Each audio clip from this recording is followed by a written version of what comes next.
ख्वाइदगी पिकपा हौदोंग असी tinker toy हाइबा हौदोंग असिनी हौदोंग असिगी अवांगबा असी 2.75 इंचेस खक्तनी रेन रूम हाइन खंगनाबा का अमा लई हाइरिबा का असी सिनबा थुंगना नोंग तादुना लई अदुबु कनागुंबा मियोय अमना का अदुगी मनुंगदा चंगबदा महांगना लेबलिबा मफम खुदिंगी नोंग ताबा लेपी हक मी हाइन कौबा कोका कोला बेंडिंग मेचिन अमा लई करिगुंबा अखोइना मेचिन असिदा कोलाबदी कोका कोला अमा फ्रीदा पिरक्कनी चाइनादा विलेज अमा लई हाइरिबा विलेज असिदा लईबा नुपी पुमनमकना मखोइगी पुंसीदा मखोइगी मसमसिंग असी अमुक्तगी हेना कक्नदे अदोमना संडे असी करंबा मतमदगी हॉलिडे ओइखिबनो हाइबा खंगबिब्रा असिगुमलबा इंटरेस्टिंग ओइबा फैक्टसिंग असिगिदमक्ता चैनल असिबु सब्सक्राइब तौबियु।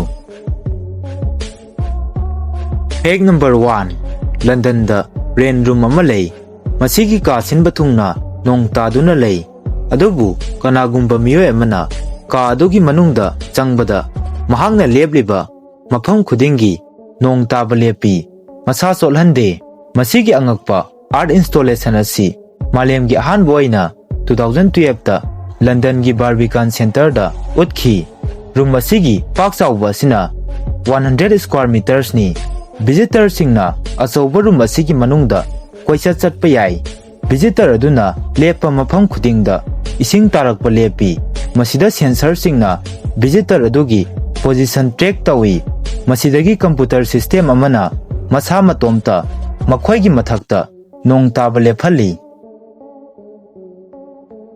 फैक्ट नंबर 2 ख्वाइदगी चाउबा खुंगुब असी 2.4 मीटर सांगी अमदी मसी इलेक्ट्रिक सेकीना हांगकांग दा 2013 दा पुथोखिबनी मसीगी अपाकबा असिना 2.39 मीटर्स नि अदुगा मसीगी अवांगबा असिना 1.65 मीटर्स नि ख्वाइदगी सांगबा फैशन शूज की मनुंगदा 19th सेंचुरी की मतमदा पाउलेनिस हाइन खंगनाबा फैशन शूज असी 24 इंचेस सांगी हौजिक मतमगी ख्वाइदगी सांगबा शूज असिना टोमी केस अमदी एडिडास कंपनी असिनी मसी 2021 की मार्च ता पुथोखिबनी मसीगी असांगबा असिना 1 मीटर नि। फैक्ट नंबर 3 संडे असी वीकली हॉलिडे अमा ओइना इंडिया दा जून 10 1890 दा ऑफिशियल ओइना लाउथोखिबनी मसी सोशल रिफॉर्मर नारायण मेघाजी लोखंडेना कन्न होनबदगी ओइखिबनी हॉलिडे असी ब्रिटिश रूल की मखादा सिनमी सिंगबु चयोल अमदा नुमित 3 नि लेप्तना नमदुना थबक सुहनबदगी नोंमतंग ओइरबसु पोथाबु फंगनबा बॉम्बे मिल हैंड्स एसोसिएशन गा लोइनना चाही कया अमा कैंपेन तौबदगी ओइखिबनी मतम मदुगी ब्रिटिश गवर्नमेंट ना संडेबु सुटी ओइना खनखिबा असी मखोइगी धर्मगा मरी लेनना खनखिबनी खुदम ओइना मखोइना संडे खुदिंगी चर्च काई मसीगी सुमथक्ता मिल वर्कर्स सिंगी ओइना नुमित युंगबा मतमदा 30 मिनट्स की मतम पोथानबसु लाउथोखी। फैक्ट नंबर 4 ख्वाइदगी पिकपा हौदोंग असी टिंकर टॉय हाइबा हौदोंग असिनी हौदोंग असी 2.75 इंचेस वांगी अमदी 7.5 इंचेस सांगी अदुगा मसी हौदोंग असिना मपुंग फाना चावरबा मतमदा हाइबदी 2.5 इयर्स तनी हौदोंग असी ngasi फावबदा ख्वाइदगी पिकपा हौदोंग अमा ओइदुना Guinness book of world record चंदुना लेरी। फैक्ट नंबर 5 जर्मनी दा लेबा सोरोक की मताई सिंगदा अखोइना सोरोक अदु लांथोकपगी ngairiङैदा अखोइना टेबल टेनिस नत्रगा पिंग पोंग सानबा यागनी मसी अखोइगा चप मानना अखोइना लेरिबा सोरोक की मताई अदुगी वांगमदा अखोइगा मायोकनना लेरिबा मियोय अमगनी असुमना तौरिबा असी सोरोक अदु लांथोकनबा ngairiba मियोय सिंगबु ngaihaktang entertain तौनबा अमदी ngairiङै मनुंगदा बोरिंग चुदनबनी अदुगा मसीगी अहानबा प्रोटोटाइप असिना जर्मनी दा लेबा हाइल्सहेम दा इंस्टॉल तौखिबनी। फैक्ट नंबर 6 हग मी हाइना कौबा कोका कोला बेंडिंग मेचिन अमा लई मेचिन असिदा अखोइना कोनबा मतमदा कोका कोला अमा फ्री दा पिरकनी मसीगी कोका कोला बेंडिंग मेचिन असी Coca-Cola Company na 2012 ta sakhibani. Asigumba machine asi saribagi maramdi miyambu harau tayamnaba amadi fun experience oina sakhibani. Masigumba Coca-Cola vending machine asi Singapore amadi Australia da laiba University singda amadi Asia gi tongan ba mafam singda puthokre. Adubu masigi machine asi permanent oiba haibadi matam pumnamakta laigadabadi nate. Peg number 7 China da laiba Huanglu Yao village haiba mafam asi Red Yao haiba Kanglup asigi mayumni. Kanglup asigi nupi sing asina makhoi gi masam asi makhoina hinglingaida amuktagi hena kaknade.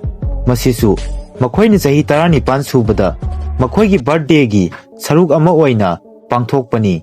Makhoina sumna tawriba asina angang oirambadagi adulthood ta changlakpagi amadi makhoi asi luhongba yare angang natre ahal oire haibagi khudam amani. Aduga makhoi gi akakpa masamsing adu yamna cheksinna thamduna nupi sing asina luhonglaba matungda makhoi gi masamsingda amu hapchilli. Aduga kanglup asigi nupi singna shampoo gi mahutta chaki mahi oina makhoi gi masamsingda sizinai. Masi makhoi gi masamsing adu healthy oina lainabani. Peg number 8 khwaidagi liraba maida tainaba cosmetic cream asi London da fangkhre. Aduga masi chahi lising ani suraba Roman matamgi cosmetic ki oiba polam amani. Cream masida kanagumba miyoy amana sizinnakhibagi khutsa singi mamisu tari.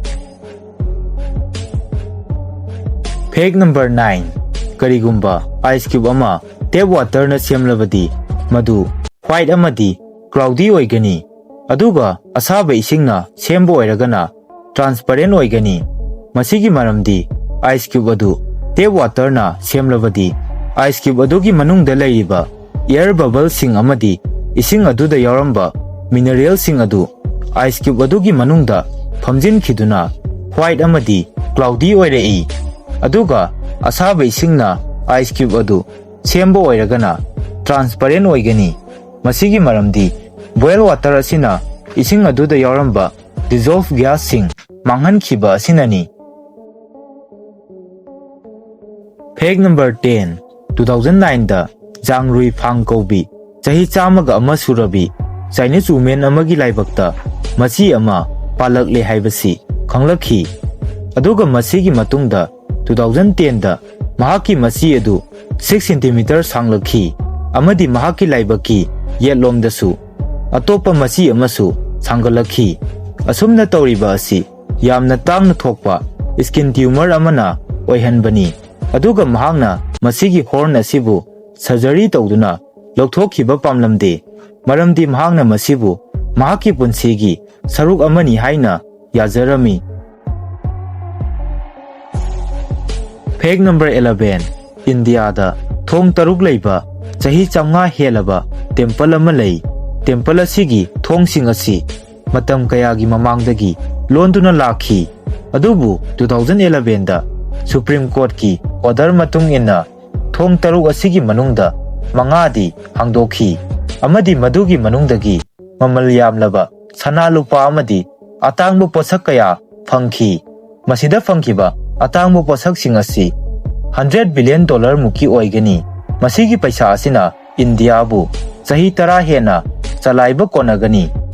Adubu lemhoriba taruk suba thong asidi lok amata leite.